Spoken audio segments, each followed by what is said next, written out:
In today's video, I'm going to teach you how to install and configure Git and GitHub on Windows 11. Start by opening your browser and heading to Google. In the search bar, type "How to install and configure Git and GitHub on Windows 11" and press Enter. In the results, you may see an AI overview at the top. Expand it with Show More to reveal the full set of guidance. Then look for the section that mentions installing Git for Windows and open it. This will take you to the official Git for Windows information, including a link to the Git for Windows download page. On the Git for Windows site, click the link to download the latest 64-bit installer.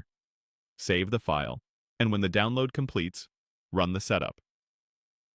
Go through the installation wizard. The default options are suitable for most users, so you can click Next through the prompts and finish the install. After installation, it's a good idea to verify everything worked. Open Windows Terminal, Command Prompt, or PowerShell, and run Git version. If you see a version number, Git is successfully installed and available on your system. Next, let's configure your identity so your commits are labeled correctly.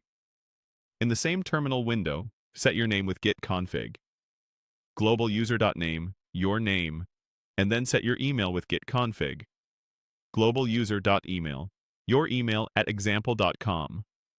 Replace the placeholders with your actual name and the email you use for your Git hosting. These settings apply to all repositories on your machine and can be overridden per project later if needed. Now, connect to GitHub. From the guide you opened earlier, go to the section about connecting to GitHub.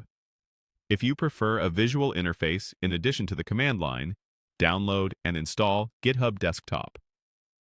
The installer is straightforward, and the app provides an easy way to clone repositories, create branches, and commit changes while working alongside Git in the terminal. To enable secure, passwordless communication with GitHub, generate an SSH key.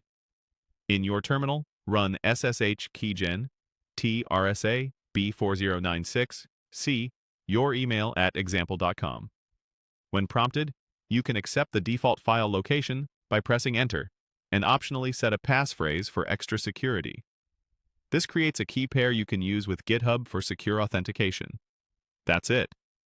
You searched for the guide, downloaded Git for Windows, ran the setup, verified the install, configured your name and email, connected to GitHub, installed GitHub Desktop if you like a GUI, and generated an SSH key